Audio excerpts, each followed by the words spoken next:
l'université de Montréal, dans l'école d'architecture, et puis bon, je vais être aussi votre animatrice. Je vous présente, je vais demander à chacun de juste présenter son background et se présenter lui-même avant de faire sa présentation. Donc ce matin, on accueille Simona Costantino-Vici. Encore une fois, pour les personnes qui ne sont pas présentes hier dans la salle, je viens de la Roumanie, comme ma collègue vous avait dit. J'enseigne les sciences humaines, précisément la linguistique générale, la sémantique, la psychologie. Et le masterat, je fais de l'écriture créative. Peut-être que vous avez vu ça sur le site que Rachel a bien mené. Je vais encore une fois donner tous mes mots de remerciement à l'équipe de Paris qui m'a aidé de venir ici en France, qui m'a invité gentiment de venir ici en France, et précisément à Rachel Kanda qui s'est transformée dans une vraie amie pour moi. Je pourrais dire ça. Je pense qu'elle ne m'en veut que ça, pour ce mot. Je la considère une amie.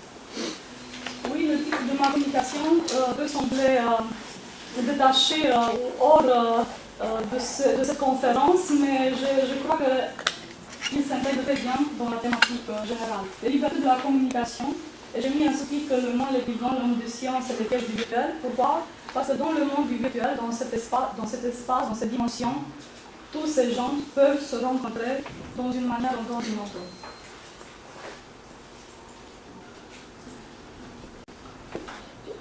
Cela, c'est une porte, comme vous voyez, c'est une porte de monastère.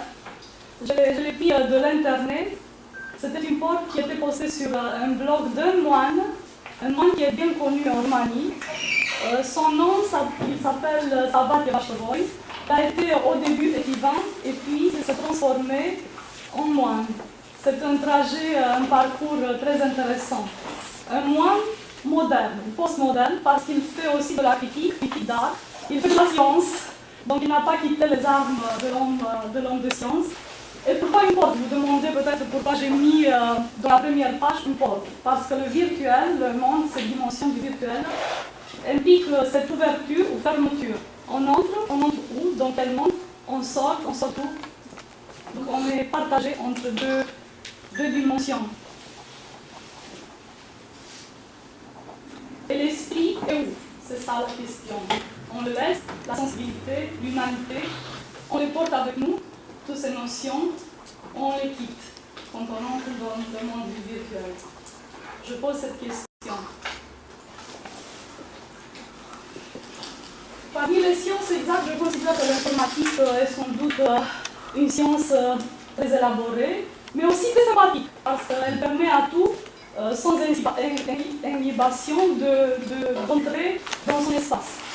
Je considère qu'il y a dans notre siècle une fin folle de l'être humain d'utiliser l'ordinateur. Pourquoi?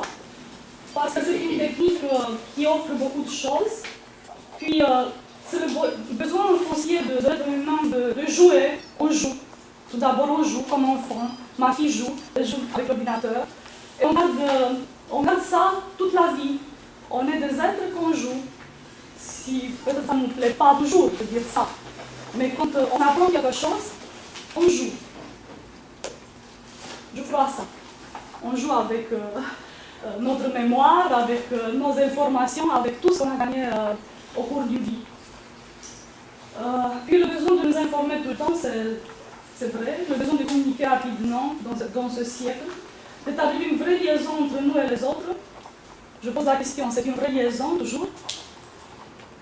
Ou opposer le besoin de se cacher, de s'isoler à cause d'une maladie, d'une mauvaise ou pseudo-communication avec les parents, les collègues de travail. En conclusion, le virtuel se transforme dans une réalité seconde, parfois plus puissante par connotation que la réalité où l'on vit, plus puissante parce qu'elle agit au niveau du mental, du psychique, en ignorant les autres dimensions de l'être humain. Ceux qui parcourent de large espace à l'aide de la raison et aussi de l'imagination s'appellent, comme on sait tous, des navigateurs. En roumain, navigateur, vous savez, c'est deux langues qui viennent du latin, donc les mots s'approchent au niveau phonématique. Des mots très intéressants du lexique romain français, internaute est un synonyme néologique pour l'ancien navigateur, celui qui navigue, voyage sur l'eau. Ateur est un suffixe nominalentis retrouvé en aviateur et dans d'autres mots aussi. Dans la structure interne du verbe naviguer, on peut déceler la racine nav du latin navis, qui signifie embarcation. Donc quand on entre dans le monde virtuel, on s'embarque. On fait avec tous les intempéries, tous les vagues, tout ce qui peut rentrer dans ce jeu, on ne sait pas où ça nous amène, cette embarcation finalement. Naufrage, parce qu'on peut naufrager dans le virtuel, présente, comme vous voyez, la même racine à laquelle on rajoute encore une, fra, toujours de la langue latine, en créant un nouveau mot composé, naufrage. Naviguer signifie parcourir de larges espaces dans le temps, voyager sur la voie de l'eau. Mais il faut tenir compte aussi de la météo, entre guillemets, d'éventuels obstacles qui peuvent limiter le cours du nage. L'équivalent du mauvais temps sur l'océan ou sur la mer est dans le cas de l'ordinateur le virus, une menace qui hante toujours l'utilisateur, ou la chute du arbre. Trop de fenêtres ouvertes veulent dire un risque accentué de devenir victime d'un océan de pirates. Il est vrai que tout ce temps, surtout ces termes, ont migré de l'espace de la navigation, où le sémantisme génétique est passé par l'eau et les noms aquatiques, vers le domaine de l'informatique. Ce transfert se fait comme d'habitude sur la voie de la métaphore, un figure de style. Le correspondant de l'élément aquatique dans l'espace de l'informatique serait le virtuel. Les cinq communs seraient étendus, profondeur, dynamique, inconnue.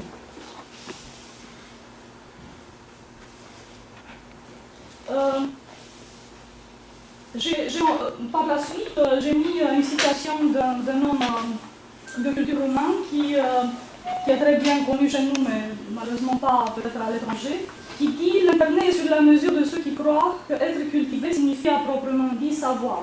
La connaissance comme dépôt, l'intelligence comme exercice de la mémoire, l'interrogation réduite à la strict dextérité mécanique et à la curiosité primaire, tout cela transforme l'acte de la culture dans un produit de supermarché et l'effort de la connaissance dans une sous-espèce du shopping. Être cultivé ne signifie pas savoir, mais savoir chercher. Non pas savoir utiliser une machine de recherche, mais transformer la quête dans un parcours laborieux, imprévisible, plein de fertiles dérapages collatéraux.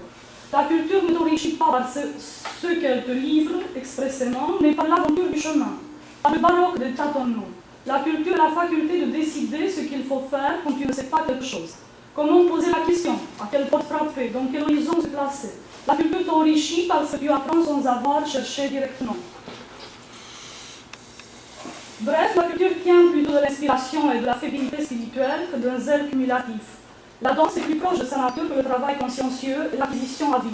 Or, l'Internet n'encourage pas la danse, mais plutôt une saute arbitraire, une fuite aléatoire dans toutes les directions à la fois. L'Internet est une façon de trouver où la quête se réduit au simple boutonnage.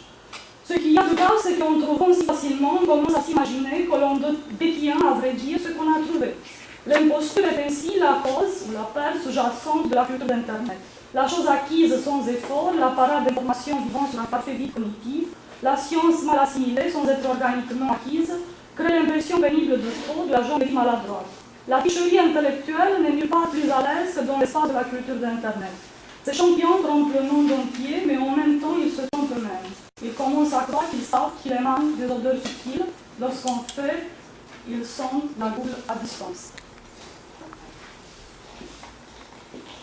L'apparition de l'ordinateur, à mon avis, signifie en fait la perte des encyclopédistes.